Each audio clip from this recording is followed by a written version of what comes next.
ನಮಸ್ತೆ ವೀಕ್ಷಕರೇ, PR ಅಕಾಡೆಮಿಗೆ ಸ್ವಾಗತ. ನೀವೇನಾದ್ರೂ ಸರ್ಕಾರಿ ಕ್ಲರ್ಕ್ ಹುದ್ದೆ, ಅಸಿಸ್ಟೆಂಟ್ ಹುದ್ದೆ ಅಥವಾ ಸ್ಟೆನೋಗ್ರಾಫರ್ ಹುದ್ದೆ ಈ ತರ ಯಾವ್ದಾರ ಹುದ್ದೆನ ಹುಡುಕ್ತಾ ಇದ್ದೀರಾ ಅಂತ ಹೇಳಿದ್ರೆ ನಿಮಗೆ ಈ ಡೀಟೇಲ್ಸ್ನ ತಗೊಂಡ್ಬಂದಿದ್ದೀನಿ.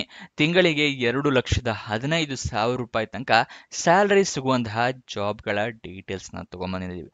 ಹಲವಾರು ಜಾಬ್ಸ್ಗಳು ಖಾಲಿ ಇದೆ. ಯಾವ್ಯಾವುದು ಅಂತ ಹೇಳಿ ಸಂಪೂರ್ಣವಾಗಿ ತಿಳಿಸ್ಕೊಡ್ತೀವಿ. ವಿಡಿಯೋನ ಕೊನೆ ತನಕ ನೋಡಿ. ಯಾವ್ಯಾವ ಹುದ್ದೆ ನಿಮಗೆ ಸೂಟಬಲ್ ಆಗುತ್ತೋ ಅದಕ್ಕೆ ಅರ್ಜಿಯನ್ನ ಹಾಕೊಳ್ಳಿ. ಇನ್ನು ಈ ಚಾನಲ್ ಸಬ್ಸ್ಕ್ರೈಬ್ ಆಗಿಲ್ಲ ಅಂದ್ರೆ ದಯವಿಟ್ಟು ಇವಾಗಲೇ ಸಬ್ಸ್ಕ್ರೈಬ್ ಆಗಿ ಪ್ರತಿದಿನಾನು ಗವರ್ನಮೆಂಟ್ ಜಾಬ್ ಡೀಟೇಲ್ಸ್ ನ ತಿಳ್ಕೋಬಹುದು. ಹಾಗೆ ಅದರ ಪಕ್ಕದಲ್ಲಿರೋ ಬೆಲ್ ಐಕನ್ ಕೂಡ ಪ್ರೆಸ್ ಮಾಡಿ. ವಿಡಿಯೋ ಅಪ್ಲೋಡ್ ಆಗಿದ ತಕ್ಷಣ ನಿಮಗೆ ನೋಟಿಫಿಕೇಶನ್ ಬರುತ್ತೆ. ಇವಾಗ ವಿಡಿಯೋನ ಶುರು ಮಾಡೋಣ. ಇನ್ಕಮ್ ಟ್ಯಾಕ್ಸ್ ಡಿಪಾರ್ಟ್ಮೆಂಟ್ ನವರು ಸರ್ಕಾರಿ ಹುದ್ದೆಗೆ ಅರ್ಜಿಯನ್ನ ಕರೆದಿದ್ದಾರೆ. 386 ಹುದ್ದೆ ಖಾಲಿ ಇದೆ. ಉದ್ಯೋಗ ಸ್ಥಳ ಅಖಿಲ ಭಾರತದಲ್ಲಿ ಖಾಲಿ ಇರುತ್ತೆ. ಯಾವ್ಯಾವ ಹುದ್ದೆ ಅಂತ ನೋಡೋದಾದ್ರೆ ಕ್ಲರ್ಕ್, ಸ್ಟೆನೋಗ್ರಾಫರ್, ಅಸಿಸ್ಟೆಂಟ್, ಇನ್ನೂ ಹಲವಾರು ಹುದ್ದೆಗಳು ಖಾಲಿ ಇದೆ. ಸ್ಯಾಲರಿ 25,500 ರೂಪಾಯಿಗಳಿಂದ ಹಿಡಿದು 2,15,900 ರೂಪಾಯಿ ತನಕ ತಿಂಗಳಿಗೆ ಸ್ಯಾಲರಿ ಇರುತ್ತೆ. ಯಾವ್ಯಾವ ಹುದ್ದೆ ಎಷ್ಟೆಷ್ಟು ಖಾಲಿ ಇದೆ ಅಂತ ಹೇಳಿ ತಿಳ್ಕೊಳ್ಳೋಣ. ಫೈನಾನ್ಷಿಯಲ್ ಅಡ್ವೈಸರ್ ಹುದ್ದೆ 1 ಖಾಲಿ ಇದೆ. Joint registrar 10, deputy registrar 9, principal private secretary ಹುದ್ದೆ 11, assistant registrar 2, senior private secretary ಹುದ್ದೆ 19, ಅಕೌಂಟ್ಸ್ ಆಫೀಸರ್ ಹುದ್ದೆ 22, ಕೋರ್ಟ್ ಆಫೀಸರ್ 29, ಪ್ರೈವೇಟ್ ಸೆಕ್ರೆಟರಿ ಹುದ್ದೆ 24, ಲೀಗಲ್ ಅಸಿಸ್ಟೆಂಟ್ ಹುದ್ದೆ 116, ಸೀನಿಯರ್ ಅಕೌಂಟೆಂಟ್ ಹುದ್ದೆ 22, ಸ್ಟೆನೋಗ್ರಾಫರ್ ಗ್ರೇಡ್ 1 ಹುದ್ದೆ 68. ಅಂದ್ರೆ ಟೈಪಿಸ್ಟ್ ಅಂತ ಏನ್ ಹೇಳ್ತೀವಲ್ಲ ಅದರ ಕೆಟಗರಿಯಲ್ಲೇ ಬರುತ್ತೆ ಸ್ಟೆನೋಗ್ರಾಫರ್ ಕೂಡ. ನೆಕ್ಸ್ಟ್ ಅಸಿಸ್ಟೆಂಟ್ GST/AT ಹುದ್ದೆ 20 ಖಾಲಿ ಇದೆ. ಅಪ್ಪರ್ ಡಿವಿಷನ್ ಕ್ಲರ್ಕ್ ಹುದ್ದೆ 33 ಖಾಲಿ ಇರುತ್ತೆ. ಇದು ಯಾವ್ಯಾವ ಹುದ್ದೆ ಎಷ್ಟೆಷ್ಟು ಖಾಲಿ ಇದೆ ಅನ್ನೋದರ ವಿವರ. ನಿಮಗೆ ಇವಾಗ ಯಾವ್ಯಾವ ಹುದ್ದೆಗೆ ಎಷ್ಟೆಷ್ಟು ವಯೋಮಿತಿ ಅನ್ನೋದನ್ನು ತಿಳಿಸ್ಕೊಡ್ತೀನಿ. ಫೈನಾನ್ಷಿಯಲ್ ಅಡ್ವೈಸರ್ ಹುದ್ದೆಗೆ ಮ್ಯಾಕ್ಸಿಮಮ್ 58 ವರ್ಷದವ್ರ ತನಕನೂ ಅರ್ಜಿಯನ್ನ ಹಾಕೊಳ್ಬಹುದು.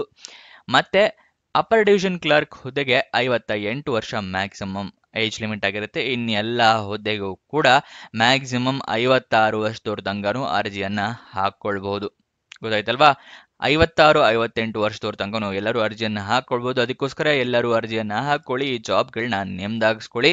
ನೆಕ್ಸ್ಟ್ ಯಾವ್ಯಾವ ಹುದ್ದೆಗೆ ಎಷ್ಟೆಷ್ಟು ಸ್ಯಾಲ್ರಿ ಅನ್ನೋದನ್ನ ತಿಳಿಸ್ಕೊಡ್ತೀನಿ. ದಯವಿಟ್ಟು ಅದಕ್ಕಿಂತ ಮುಂಚೆ ಲೈಕ್ ಬಟನ್ ಒಂದ್ಸಲ ಪ್ರೆಸ್ ಮಾಡಿ. ವಿಡಿಯೋ ಅಪ್ಲೋಡ್ ಆಗಿದ ತಕ್ಷಣ ನಿಮಗೆ ಎಲ್ಲರಿಗೂ ನೋಟಿಫಿಕೇಶನ್ ಬರಬೇಕು ಅಂದ್ರೆ ಬೆಲ್ ಐಕನ್ನ ಕೂಡ ಪ್ರೆಸ್ ಮಾಡಿ. ನೀವು ನೋಟಿಫಿಕೇಶನ್ನ ಬೆಲ್ ಐಕನ್ ಕ್ಲಿಕ್ ಮಾಡಿದಾಗ ಪ್ರತಿ ದಿನಾನು ಅಪ್ಲೋಡ್ ಆಗಿದ ತಕ್ಷಣ ತಿಳ್ಕೊಬಹುದು. ಮತ್ತೆ ಲೈಕ್ ಬಟನ್ ಪ್ರೆಸ್ ಮಾಡಿದಾಗ ಇನ್ನೂ ಹಲವಾರು ಜನರಿಗೆ ವಿಡಿಯೋ ತಲುಪತ್ತೆ. ಅದಕ್ಕೋಸ್ಕರ ದಯವಿಟ್ಟು ಲೈಕ್ ಮಾಡೋದು ಮರಿಬೇಡಿ.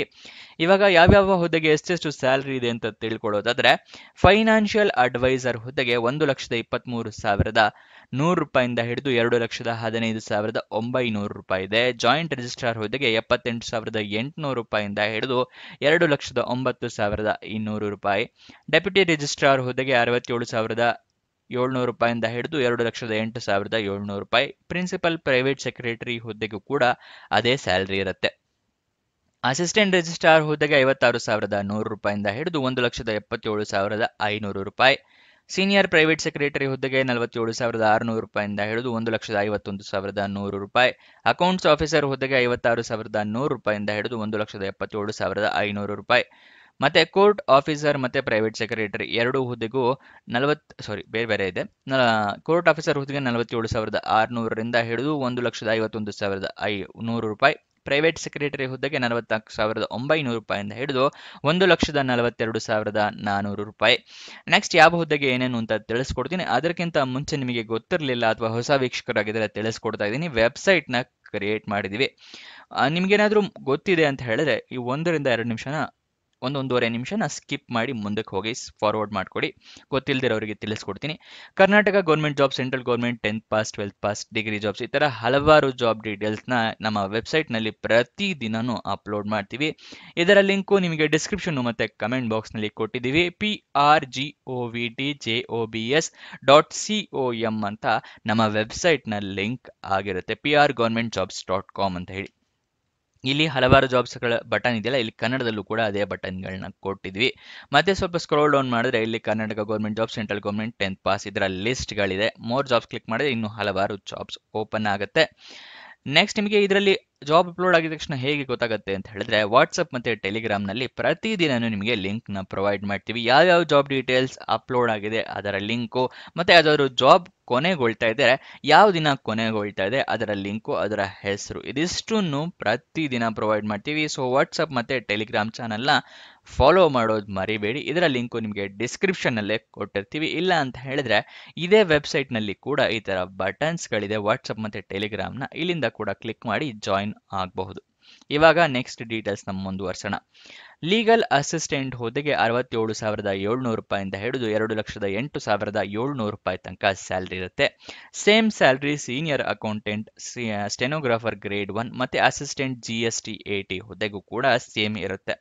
ಅಪ್ಪರ್ ಡಿವಿಷನ್ ಕ್ಲರ್ಕ್ ಹುದ್ದೆಗೆ 25,500 ರೂಪಾಯಿಂದ ಹಿಡಿದು 81,100 ರೂಪಾಯಿಗಳ ತನಕ ಇರುತ್ತೆ. ಸೆಲೆಕ್ಷನ್ ಪ್ರೋಸೆಸ್ನ ತಿಳ್ಕೊಳ್ಳೋದಾದ್ರೆ ರಿಟರ್ನ್ ಟೆಸ್ಟ್ ಅಂದ್ರೆ ಲಿಖಿತ ಪರೀಕ್ಷೆ ಇರುತ್ತೆ, ಅದಾದ ನಂತರ ಇಂಟರ್ವ್ಯೂ ಇರುತ್ತೆ. ಇದಿಷ್ಟು ಸೆಲೆಕ್ಷನ್ ಪ್ರೋಸೆಸ್ನ ವಿವರ. ಅರ್ಜಿಯನ್ನ ಹೇಗೆ ಹಾಕೊಳ್ಬೇಕು ಅಂತ ಹೇಳಿದ್ರೆ ನೀವು ಆನ್ಲೈನ್ ಮುಖಾಂತರ ಅರ್ಜಿಯನ್ನ ಹಾಕೋಬೇಕಾಗುತ್ತೆ.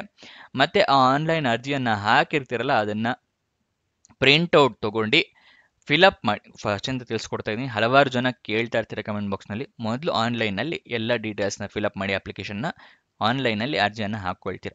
ಅರ್ಜಿಯನ್ನು ಹಾಕೊಂಡಾಗಿರುತ್ತಲ್ಲ, ಅದಾದಮೇಲೆ ಆ ಅರ್ಜಿಯನ್ನು ಪ್ರಿಂಟ್ಔಟ್ ತೊಗೊಬೇಕು. ಆನ್ಲೈನ್ ಹಾಕಿರೋ ಅರ್ಜಿಯನ್ನು ಅದನ್ನು ಪ್ರಿಂಟ್ಔಟ್ ತೊಗೊಂಡು ಅದರ ಜೊತೆಗೆ ಎಲ್ಲ ಡಾಕ್ಯುಮೆಂಟ್ಸ್ನ ಜೆರಾಕ್ಸ್ ಕಾಪಿನ ಅಟ್ಯಾಚ್ ಮಾಡಿ ಒಂದು ಅಡ್ರೆಸ್ಸಿಗೆ ಕಳಿಸ್ಕೊಡ್ಬೇಕು. ಇದು ಎರಡನ್ನೂ ಕೂಡ ಮಾಡಬೇಕಾಗತ್ತೆ. ಯಾವ ಅಡ್ರೆಸ್ಸಿಗೆ ಕಳಿಸ್ಕೊಡ್ಬೇಕು ಅನ್ನೋದನ್ನು ತಿಳಿಸ್ಕೊಡ್ತಾ ಇದ್ದೀನಿ.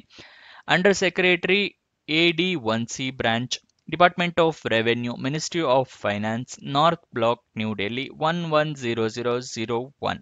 ಈ ಅಡ್ರೆಸ್ಗೆ ನೀವು ನಿಮ್ಮ ಪ್ರಿಂಟ್ಔಟ್ ತಗೊಂಡಿರೋ ಅರ್ಜಿಯನ್ನು ಕಳಿಸ್ಕೊಡ್ಬೇಕು. ಇದರ ಸ್ಕ್ರೀನ್ಶಾಟ್ ಬೇಕು ಅಂದರೆ ಅಡ್ರೆಸ್ ಎಂದು ತಗೊಳ್ಳಿ. ನೋಟಿಫಿಕೇಶನಲ್ಲೂ ಕೂಡ ಇದು ಮೆನ್ಷನ್ ಇರುತ್ತೆ. ಯಾವ್ಯಾವ ಡಾಕ್ಯುಮೆಂಟ್ಸ್ನ ರೆಡಿ ಮಾಡಿ ಇಟ್ಕೋಬೇಕು ಅಂತ ಹೇಳ್ತೀನಿ, ಬರೆದಿಟ್ಕೊಳ್ಳಿ ಅಥವಾ ನೋಟ್ ಡೌನ್ ಮಾಡ್ಕೊಳ್ಳಿ.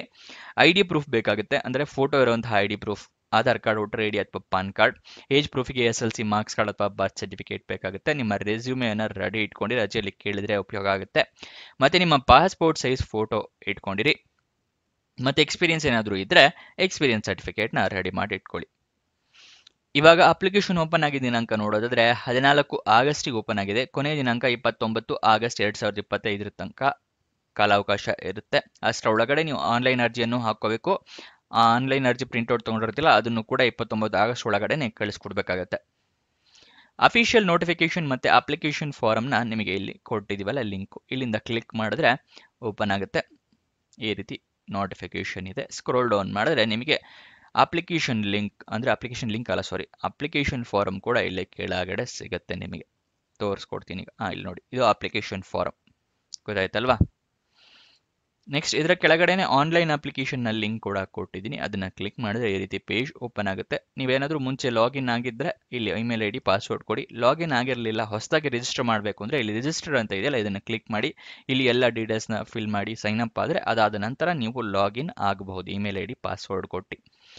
ಗೊತ್ತಾಯ್ತಲ್ವಾ ಹೇಗೆ ಅರ್ಜಿಯನ್ನು ಹಾಕ್ಕೊಳ್ಬೇಕು ಅಂತ. ಅಫಿಷಿಯಲ್ ವೆಬ್ಸೈಟ್ ಅಡ್ರೆಸ್ ಬೇಕು ಅಂದರೆ incometaxindia.gov.in. ಇದು ಅಫಿಷಿಯಲ್ ವೆಬ್ಸೈಟ್ನ ಅಡ್ರೆಸ್. ಅಲ್ಲಿಂದ ಕೂಡ ನೀವು ಜಾಬ್ ಡೀಟೇಲ್ಸ್ನ ತಿಳ್ಕೊಬಹುದು. ಇವಾಗ ನಿಮಗೆ ಏನು ಎಜುಕೇಷನ್ ಕ್ವಾಲಿಫಿಕೇಷನ್ ಮಾಡಿರಬೇಕು ಅನ್ನೋದನ್ನು ತಿಳಿಸ್ಕೊಡ್ತೀವಿ. ಫೈನಾನ್ಷಿಯಲ್ ಅಡ್ವೈಸರ್ ಹುದ್ದೆಗೆ ಡಿಗ್ರಿ ಆಗಿರಬೇಕು. ಜಾಯಿಂಟ್ ರಿಜಿಸ್ಟ್ರಾರ್ ಮತ್ತು ಡೆಪ್ಯೂಟಿ ರಿಜಿಸ್ಟ್ರಾರ್ ಮತ್ತು ಪ್ರಿನ್ಸಿಪಲ್ ಪ್ರೈವೇಟ್ ಸೆಕ್ರೆಟರಿ ಹುದ್ದೆಗೆ ಕೂಡ ಡಿಗ್ರಿಯನ್ನು ಕಂಪ್ಲೀಟ್ ಮಾಡಿರಬೇಕು. ಅಸಿಸ್ಟೆಂಟ್ ರಿಜಿಸ್ಟ್ರಾರ್ ಮತ್ತು ಸೀನಿಯರ್ ಪ್ರೈವೇಟ್ ಸೆಕ್ರೆಟರಿ ಹುದ್ದೆಗೆ ಅವರು ನೋಟಿಫಿಕೇಶನ್ನಲ್ಲಿ ಕೊಟ್ಟಿರೋದೆಲ್ಲ ಎಜುಕೇಷನ್ ಕ್ವಾಲಿಫಿಕೇಷನ್ನ. ಮತ್ತು ಪ್ರೈವೇಟ್ ಸೆಕ್ರೆಟರಿಗೂ ಕೂಡ ಕೊಟ್ಟಿಲ್ಲ, ಸ್ಟೆನೋಗ್ರಾಫರ್ಗೂ ಕೂಡ ಕೊಟ್ಟಿಲ್ಲ. ಬೇರೆ ಇನ್ನಿತರೆ ಎಲ್ಲ ಹುದ್ದೆಗಳಿಗೂ ಕೂಡ clerk, assistant, legal assistant, court officer, accounts officer ಎಲ್ಲ ಹುದ್ದೆಗೂ ಕೂಡ ನೀವು ಡಿಗ್ರಿಯನ್ನು ಕಂಪ್ಲೀಟ್ ಮಾಡಿದರೆ ನೀವು ಅರ್ಜಿಯನ್ನು ಹಾಕ್ಕೊಳ್ಬೋದು. ಸಂಪೂರ್ಣ ಮಾಹಿತಿಗೆ ಒಂದ್ಸಲ ನೋಟಿಫಿಕೇಶನ್ನ ಓದ್ಕೊಂಡ ನಂತರನೇ ಅರ್ಜಿಯನ್ನು ಹಾಕ್ಕೊಳ್ಳಿ. ಇದಿಷ್ಟು ಈ ಜಾಬ್ನ ವಿವರ. ನಿಮಗೆ ಏನೇ ಡೌಟ್ಸ್, ಕ್ವಶನ್ಸ್ ಇದ್ರೂ ಕಮೆಂಟ್ ಬಾಕ್ಸ್ನಲ್ಲಿ ಕಮೆಂಟ್ ಮಾಡಿ, ನಾವು ಉತ್ತರ ಕೊಡೋದಕ್ಕೆ ಪ್ರಯತ್ನ ಮಾಡ್ತೀವಿ. PR ಗೌರ್ಮೆಂಟ್ ಜಾಬ್ಸ್ ಮತ್ತು ಇನ್ಕಮ್ ಟ್ಯಾಕ್ಸ್ ಲಿಂಕ್ ಎರಡೂ ಕೂಡ ಡಿಸ್ಕ್ರಿಪ್ಷನ್ ಮತ್ತು ಕಮೆಂಟ್ ಬಾಕ್ಸ್ನಲ್ಲಿ ಕೊಟ್ಟಿದ್ದೀವಿ. ಅಲ್ಲಿಂದ ಓಪನ್ ಮಾಡ್ಕೊಂಡು ಅರ್ಜಿಯನ್ನು ಹಾಕ್ಕೊಳ್ಳಿ. ಇನ್ನೊಂದು ಜಾಬ್ ವಿಡಿಯೋ ಜೊತೆ ಸಿಗೋಣ. ಬಾಯ್ ಬಾಯ್.